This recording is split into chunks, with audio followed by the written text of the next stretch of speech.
atau kemarin ya, perintah sudah mulai memulangkan warga negara Indonesia di Lebanon. Sepertinya perang akan bergeser ke utara kalau misalkan Iran maupun Hezbollah berani berjudi gitu ya untuk melawan Israel.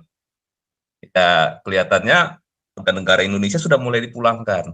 Kita nggak tahu eskalasi perang ini akan semakin meningkat karena Gaza saya kira tinggal tunggu waktu ya. Tapi yang harus diwaspadai adalah kampanye hitam ataupun kampanye negatif yang dilakukan ya, oleh Hamas dan para pendukungnya di seluruh dunia. Mereka sudah mempersiapkan serangan ini dari sejak lama, sejak belasan tahun yang lalu. Maksudnya adalah untuk menghancurkan Israel. Ketika Israel diserang tanggal 7 kemarin, kemudian Israel membalas membabi buta, maka seluruh dunia akan menganggap Israel sebagai demon, sebagai iblis. Ya, kalau menang perang Israel itu nggak boleh balas. Kalau balas pokoknya salah. Yang boleh balas itu cuma orang Islam saja, saudara ya. Orang Islam itu nggak boleh balas. Ada aja nih.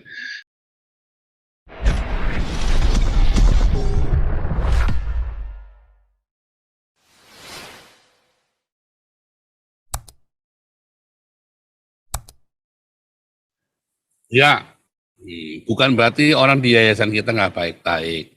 Ya, saudara ya. Kalau bikin salah belum tentu nggak baik. Ya, tapi saya sedang mengingatkan selalu senantiasa jangan ribut, jangan bertengkar, karena kita sedang melayani. Kalau kamu tidak suka, ya minggir aja baik-baik, tanpa harus bertengkar. Ya, karena ya kita sudah 3 tahun nih, ya. Jangan saling mencurigai. Itulah sebabnya kita bikin beberapa yayasan. Ya, beneran ya. Dan semua orang dalam yayasan-yayasan ini hendaknya saling mendukung satu sama lain tanpa merasa pun saya paling suci, paling jujur, yang lain maling semua. Jangan, tidak boleh ya, saudara ya. Selama SOP itu jalan, kan SOP kita bikin kita bersama. Kalau sudah SOP sudah jalan ya sudah. Jangan jangan terus apa namanya? Jangan terus diresein lagi ya, saudara ya. Jangan terus diresein lagi. Ini ngomong, wah seakan-akan ada tujuan yang besar. Oh nggak ada yang besar. Saya justru mengingatkan, kita ini bukan bisnis, kita ini bukan organisasi cari untung. Kecuali Anda memang mau cari untung ya, biasanya memang terus pada nggak karu-karuan. Ya, kita ini adalah organisasi untuk kita semua bisa saling melayani, saudara ya, saling melayani satu sama lain. Oke, kita balik lagi ya. Jangan samakan sama orang Islam yang apa-apa kudu bati, kudu ada untungnya. Ya, kalau kita tuh enggak perlu sebegitunya, saudara ya. Enggak perlu apa-apa harus untung, enggak, saudara ya. Loh, dari awal kita melayani, coba Anda lihat ya, saya monetasi di YouTube ini ya, 30% saya kembalikan lagi. Apa saya punya uang, saudara? Apakah saya punya uang duit banyak? Tidak, saudara ya. Saya nggak punya duit banyak, ya. Tetapi, ya, kita mau sama-sama melayani Tuhan, ya. Kita punya duit banyak serius, saudara ya. Kita nggak umpah-umpakan apa, kita enggak, saudara ya. Tapi kita mau melayani Tuhan sama-sama, ya. Karena tidak percaya ya.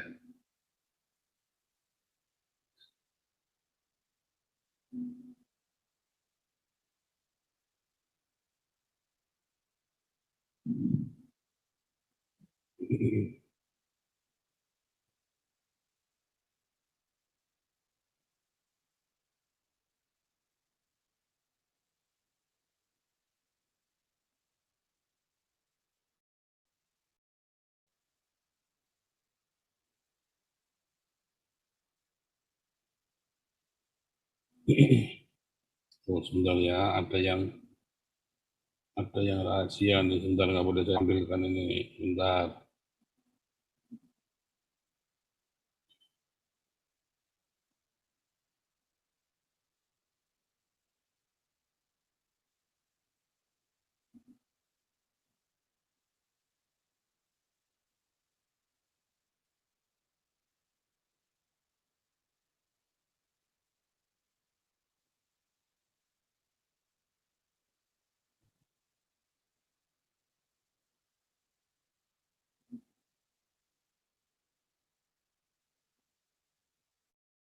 Bentar ya.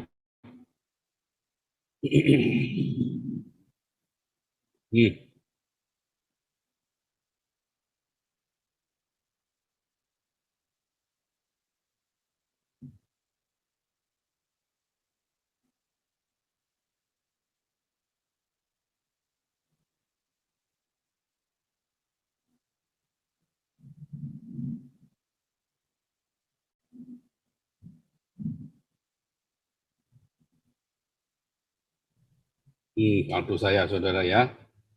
Saldo saya nggak banyak, saudara ya. Nggak sombong-sombongan, ya. Karena tiap bulan kita kan pengeluaran. Saya pembayar pajak ya, saudara ya. Itu saya cuma tinggal 100 euro tiap bulan. Bukan sombong-sombongan, saya kasih 6,5 juta, saya ngajari Anda bahwa saya pun tidak mengumpulkan uang buat diri saya. Ini rekening pribadi saya ya. Ini rekening pribadi saya, saudara. Ini loh saldonya nih loh. Ya. Ini nggak sombong-sombongan ya, saudara ya. Nggak main-main. Ya, ketika saya kirimkan ya uang itu, ya kita kan dapat monetasi nih. Ini kadang-kadang ada yang ngomong itu tega ya, saudara ya. Ya nggak masalah, kalau kita difitnah nggak masalah, saudara ya. Cuma saya lagi menjelaskan kepada Anda ya. Oh ya, kita tiap bulan terima uang sekian, saudara ya. Tiap bulan itu ya, dari bulan Juli 900, Agustus 1000, September 800, Oktober dapat 1000 euro, ya November 1250, Desember baru 1080 ya, 1000 ini. Nah, kemarin bulan November baru kemarin ya kan tiap uangnya kan tiap tanggal 22 ya. November dibayar Desember tanggal 22. Tanggal berapa kemarin udah saya kasih ke 6,5 juta. Ya, saya berikan. Walaupun saya mau kasih mau enggak kan terserah saya kan. Tapi saya kasihkan tuh. Kenapa? Karena supaya kamu juga diberkati, nggak cuma memberkati saya saja. Sementara di yayasan saya nggak boleh ambil serupiah pun, saudara. Ya, kenapa? Ya karena buat saya cukup kok. Saya bisa makan kok dengannya segini ini saya bisa makan kok. Ya, ya tentu saja ada dari ini ya, ada yang secara pribadi ngasih secara gitu ya. Ya pokoknya total cukup UMR. Total sebulan saya pemasukan saya 2.000, saudara. Ya, total ya sebulan itu 2.000 euro. Itu adalah UMR-nya Belanda, saudara ya. UMR-nya Belanda 2.000 euro. Ya terima, segitu ya udah. Mau diapain lagi? Ya, sebab kalau saya terima lebih dikit ya percuma, saya kembalikan saja ke yayasan-yayasan ini kan, jadi berkat kan. Itu saudara ya. Itu ya. Jadi saya pun ikhlas, saudara. Saya pun rela. Dan saya berharap kalian semua juga rela, ikhlas. Ya, layani Tuhan dengan ikhlas. Kita balik lagi ya saudara ya, karena musuh kita yang sebenarnya adalah Islam, bukan sesama kita sendiri. Sebetulnya ya, sesama YouTuber kan juga sama kan, saling bertengkar, saling kelahi saudara ya, rebutan donasi. Dia pikir saya uangnya banyak saudara ya. Oh iya donasi di kita banyak tapi bukan buat saya. Nah, Anda lihat ya, orang-orang yang tiba-tiba musuhin saya, pasti dia ruwetnya karena dia rakus donasi saudara. Rata-rata orang yang musuhin saya itu rakus donasi. Duitnya buat dia sendiri. Rata-rata saudara. 99% yang musuhin saya itu duitnya karena rebutan donasi. Dia pengen ngerebut donasi dari saya, malah dia yang kejungkel habis. Ya kan? Dia nggak tahu kalau saya itu saya berikan semuanya, saya kembalikan lagi. Kenapa saya kembalikan lagi? Loh, anak saya sekolah dibiayai sama pemerintah kok. Ya kan? Ya sekarang saya bisa beli jaket baru ya. Kalau dulu saya belinya bekas. Saya dulu 600 euro saya kasih bekas ya. Pemasukan saya dulu cuma 600 euro sebulan dari pemerintah karena nggak boleh kerja. Ya saya belinya bekas. Tiba-tiba ada orang-orang yang mengenal saya mulai beli baru, saudara. Cukupkan diri dengan apa adanya tanpa saya harus minta-minta. Ya, kalau kita ini ada nyawer-nyawer begini ya saya senang-senang saja. Ya, tanpa saya harus ngemis-ngemis kan. Ada mau nyawer-nyawer mau enggak. Kalau nyawer kan saya senang-senang aja nih kayak ini kelas CPZ. Ya, selamat hari Natal, suara kenabian hari terakhir gaspol. Ya, ombak. Luar biasa ya. Terima kasih Tuhan Yesus memberkati. Ini kan nyawa-nyawa begini. Makanya saya tetap kembalikan 30%. Ya. Akuma dulu, silakan Akuma. Ya, tes suara, Pastor. Ya, itu. Oke, oke. Ya, Shalom, Rahayu, Rahayu. semua teman-teman yang ada di Zoom maupun di YouTube. Kalau mau dilihat dari topik hari ini yang Pastor bahas, apa sih bedanya orang Rohingya, orang Gaza, dan para pengungsi yang di Eropa? Saya kira sama, Pak Paul. Karakter dasar, milieu, dan sifatnya sama sepertinya. Apa yang membuat mereka itu sama? Itulah yang namanya ideologi, Pak Paul. Ideologi yang tidak mau kerja, mau malas, ya. Kemudian juga cari kesenangan sendiri, nikmati pajaknya orang Eropa, terus kemudian pindah ke sana, terus nanti di sana hidup seperti benalu, menghabiskan inangnya. Nah, nanti lama-lama Eropa itu akan jadi miskin pelan-pelan gitu. Nah, kita lihat buktinya kan, justru Polandia yang malah survive sekarang ekonominya yang terbaik. Kalau kita lihat Eropa Barat, Inggris, Prancis, Jerman, Belanda, Swedia, Denmark sudah mulai melawan. Memang kenyataannya seperti itu. Apa dulu mereka ini mendatangkan imigran? Betul bahwa di Eropa itu ada sedikit permasalahan mengenai pertumbuhan penduduk. Ya, pertumbuhan penduduknya terlalu sedikit, bahkan minus gitu ya. Jadi mereka mendatangkan manusia-manusia dari ya ini Timur Tengah dan daerah-daerah lain ini, India, Pakistan, segala yang menganut ideologi yang seperti ini. Tetapi yang terjadi adalah bagaimanapun ideologi itu adalah seperti benalu. Dia akan memusnahkan seluruh peradaban. Seluruh peradaban musnah, teknologi, ilmu pengetahuan, dan lain-lainnya juga akan hancur. Nah, kemudian dia akan cari induk yang baru untuk jadi inang yang baru gitu. Mungkin aja satu waktu nanti ideologi ini akan dan pengikutnya ini ya akan pindah ke Asia Timur, Jepang atau Korea, mungkin tapi terlalu jauh ya. Kita lihat nggak ada yang maju kok yang menganut ideologi seperti ini. Nggak ada yang maju. Nah, yang paling lucu, pernyataan dari pemerintah, sama Menlu, nggak ada dalam soal kasus Rohingya ini. Diam aja. Apa bedanya sebenarnya orang Rohingya dengan Gaza? Kenapa untuk Gaza orang bisa membuat pernyataan mengutuki, tapi untuk Rohingya ini memberi makan atau memberi tempat tinggal pun tidak bisa gitu ya. Lepas dari dia memang orang-orang Rohingya ini memang membuat kerepotan di Malaysia dan beberapa negara tetangga. Tapi itu sebetulnya apa yang membuat itu, Pak? Ya ideologi.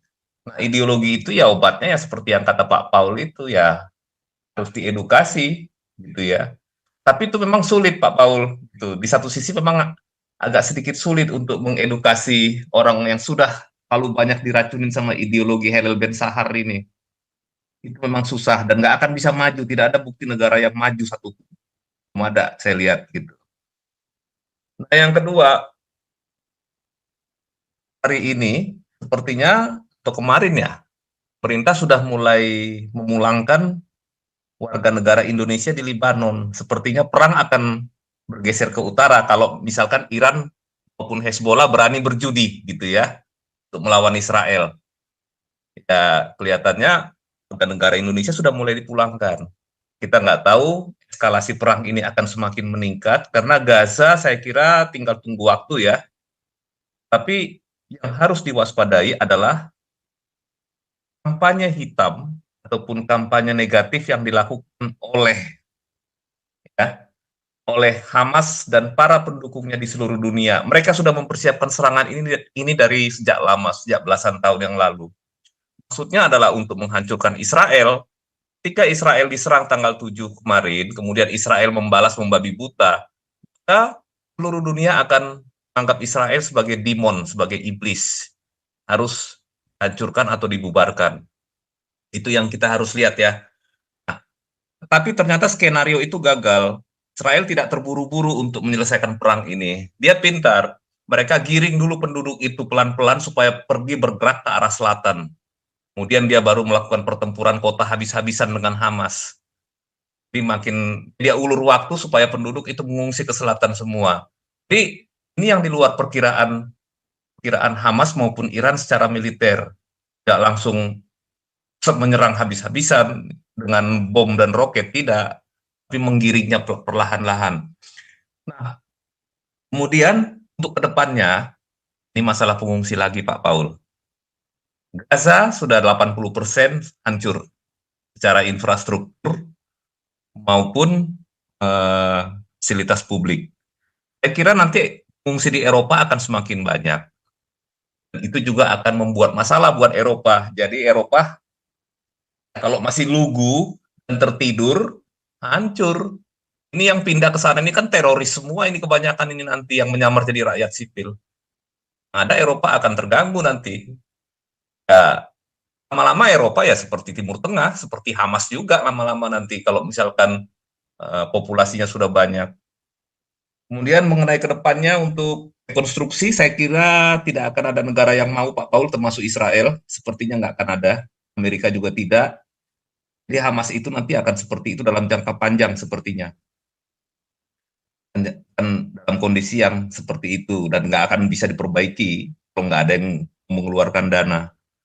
Kita lihat ke depannya ini, apakah masih tertarik dengan proksi Palestina untuk mendirikan negara tanah Israel atau di tanah yang sudah dijanjikan oleh Tuhan kepada bangsa Yahudi, apakah masih tertarik dengan kondisi yang ada?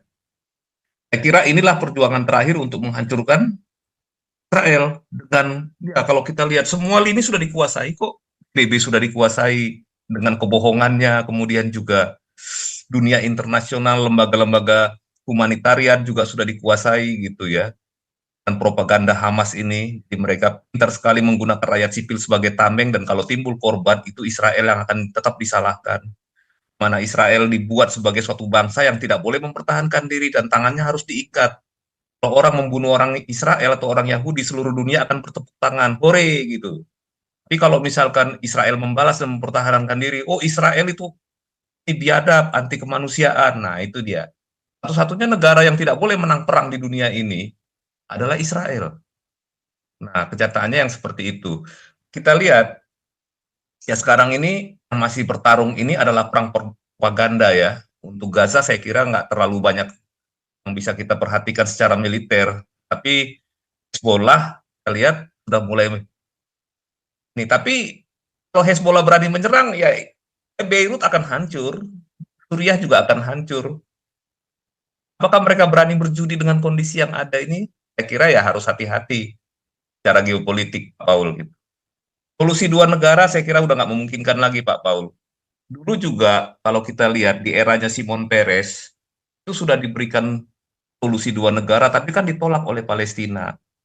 Selain mereka minta solusi dua negara, mereka minta juga orang-orang Palestina ini pindah ke wilayah-wilayah Israel yang mereka tempati sebelum tahun 1948. Itulah yang disebut sebagai peta jalan damai.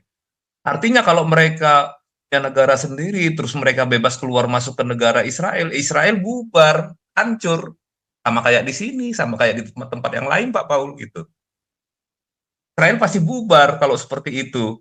Nah, solusi peta jalan damai itu adalah suatu tujuan yang dilakukan oleh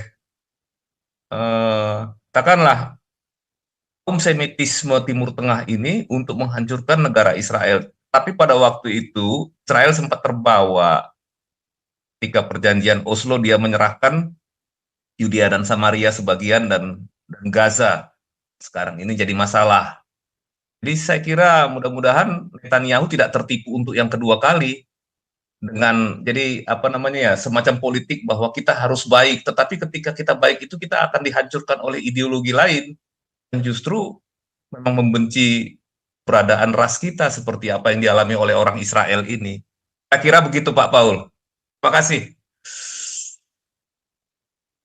Iya, luar biasa. Benar, saudara ya. Kalau Israel itu nggak boleh menang perang, ya saudara ya. Kalau menang perang, Israel itu nggak boleh balas. Kalau balas, pokoknya salah. Yang boleh balas itu cuma orang Islam saja, saudara ya. Orang Islam itu nggak boleh balas. Ada aja nih. Tapi memang begitu ya. Memang ya itulah kecompongan demi kecompongan. Ya, saudara.